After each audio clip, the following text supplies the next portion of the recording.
Oi, gente, eu sou a Gabi e vocês estão no canal Gabi Caso Mais.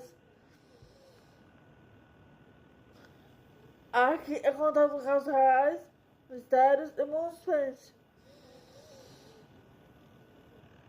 Em cada caso contado, é sempre com respeito tanto à vítima quanto à família. Se você gosta desse tipo de conteúdo, se inscreva, ligue o sininho, comente e não perca nenhum caso. Agora vamos ao caso de hoje.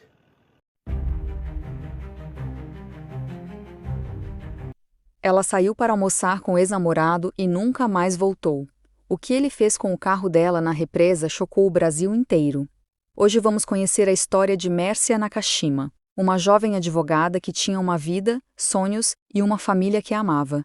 Uma história que marcou profundamente todos que acompanharam esse caso e que jamais deve ser esquecida. Agora, vamos voltar ao dia em que tudo começou. O Brasil inteiro parou quando os bombeiros tiraram um carro prata de dentro de uma represa. Dentro dele tinha um corpo e uma história de um amor que virou obsessão. 23 de maio de 2010, um domingo, dia de almoço em família na casa da avó. Era sagrado para ela. Mércia Nakashima tinha 28 anos, advogada, vaidosa, super religiosa e apegada à família. Filha da Janete e do seu Makoto, irmã da Cláudia e do Márcio. Ela se despede por volta das 18h30, entra no Honda Fit prata dela e diz que vai resolver umas coisas rápidas do escritório. Ela nunca mais voltou para casa. 19 dias depois, o carro dela é encontrado no fundo de uma represa, a 6 metros de profundidade. E quem fez isso com ela era justamente quem deveria protegê-la, o ex-namorado, policial e advogado.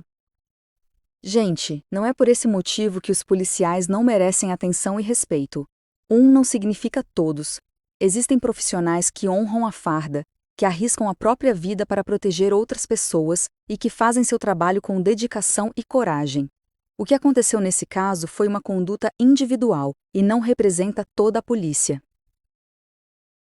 O relacionamento. Mércia era aquela filha dos sonhos. Nipo-brasileira de Guarulhos, tinha o próprio escritório, era independente, sonhava em casar e ter filhos. Meiga demais, todo mundo gostava dela. Por quase 4 anos, ela namorou o Misael Bispo de Souza, 13 anos mais velho que ela, policial militar aposentado e também advogado. Segundo o irmão de Mércia, no começo do relacionamento, Misael era muito bem recebido pela família. Ele frequentava a casa, participava das festas e chegou até a jogar bola com Márcio. A própria família chegou a incentivar o relacionamento dos dois. Porém, desde o começo foi um relacionamento abusivo. Ciúmes doentio, controle, explosões. Quando não conseguia falar com Mércia, ele saía atrás dela. Ligava várias vezes para o celular e, mesmo depois do fim do relacionamento e da parceria profissional entre os dois, continuava passando em frente ao prédio onde ela morava. As ligações eram tantas que, segundo o irmão, Mércia chegou a trocar o número do celular várias vezes. Márcio também contou no julgamento que, nas reuniões da família, Misael passou a ficar mais isolado e queria que Mércia permanecesse ao lado dele. Ela quase não conversava com os outros familiares sem que alguém puxasse assunto. A família também relatou episódios de discussões entre os dois. Segundo o que Márcio contou aos jurados, depois de uma dessas discussões, Mércia teria aparecido com marcas pelo corpo e dito à irmã que havia tido uma discussão mais intensa com Misael. Um mês antes de tudo acontecer, ela criou coragem e terminou. Só que ele não aceitou, de jeito nenhum.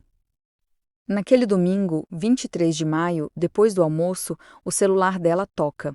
Era o Misael. A família vê ela atender. Ela fala que precisa encontrar ele para resolver umas pendências de clientes do escritório e sai. As câmeras de segurança pegam o Honda Fit dela saindo. A partir dali, silêncio. Celular desligado. A família liga, nada. E é aí que o pesadelo dela começa. Ele leva ela para a represa de Nazaré Paulista, a represa Atibainha, na altura da rodovia Dom Pedro I. Segundo a perícia, foi nesse momento que ele sacou a arma. Foram 2 disparos, Um deles atingiu o queixo de Mércia, que desmaiou na hora. Uma testemunha que estava pescando a uns 100 metros ouviu gritos de mulher naquela tarde de 23 de maio e viu um homem empurrando um carro para a água. A farsa. 4 dias depois do sumiço, no dia 27, sem ninguém nem ter chamado, quem aparece na delegacia? O Misael. Ele chega com aquela cara de preocupado, a cara mais deslavada, e diz: "Tentei falar com ela e não consegui." Só que os investigadores já sabiam de uma coisa. O carro dele tinha sido visto rondando perto da casa da avó da Mércia, bem na hora que ela desapareceu. Pressionado, ele inventa uma história bizarra, diz que não estava lá, que estava com uma garota de programa. Só que não dá nome, não dá endereço, não dá nada. A investigação começou então a cruzar a versão de Misael com os registros de localização e de telefonia. E apareceram outras contradições. Misael dizia que estava em frente ao Hospital Geral de Guarulhos, só que o rastreamento do carro colocava o veículo em outro trajeto. Os registros das ligações também foram analisados e apontaram que 2 ligações feitas pelo celular dele utilizavam antenas que não eram compatíveis com o local onde ele dizia estar. A defesa dele ainda tentou criar outra mentira, que a Mércia estaria sendo ameaçada por um cliente chamado Messias. A irmã dela, a Cláudia, foi conferir no escritório. A pasta desse cliente estava lá, intacta, empoeirada, largada. Nunca teve ameaça nenhuma. O encontro na represa. Foram 19 dias de angústia, até que no dia 10 de junho, a família recebe uma ligação anônima.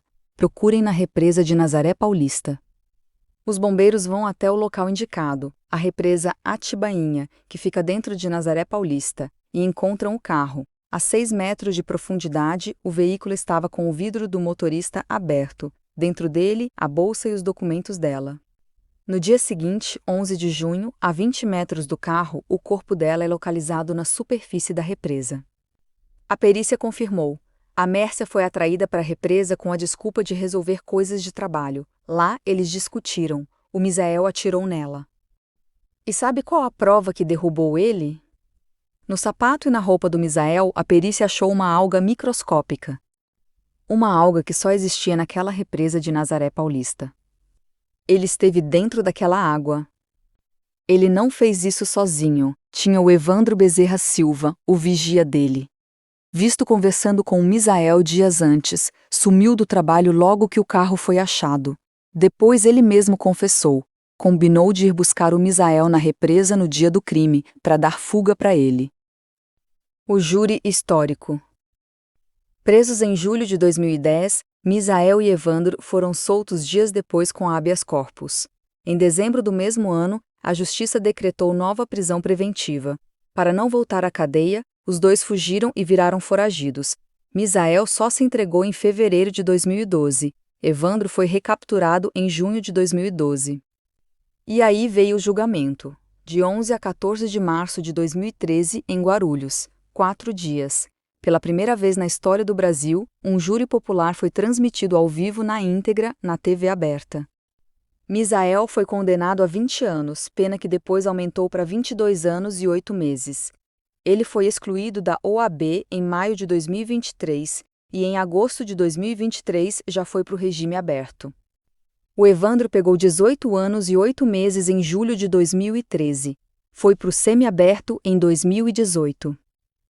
A família da Mércia ainda sofreu muito depois. Em outubro de 2010, o carro do Márcio foi alvejado por um PM do mesmo batalhão do Misael. Em janeiro de 2011, a Janete e o Márcio foram perseguidos por motoqueiros em Bom Jesus dos Perdões e caíram numa ribanceira. A Mércia faria 29 anos no dia 6 de outubro de 2010. Hoje, o quarto da Mércia continua do mesmo jeito que ela deixou, intacto.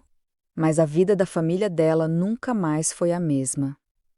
Antes mesmo da lei do feminicídio existir, em 2015, o nome Mércia Nakashima já era símbolo de luta. E que nunca seja esquecido. Bom, pessoal, esse é o caso hoje. Se essa história tocou, comenta embaixo. Eu leio tudo e quando dá tempo eu não respondo. E se você ainda não é inscrito, se inscreva e ative o sininho. Pra você não perder nenhum caso. A gente se vê na próxima quarta. Beijo, tchau.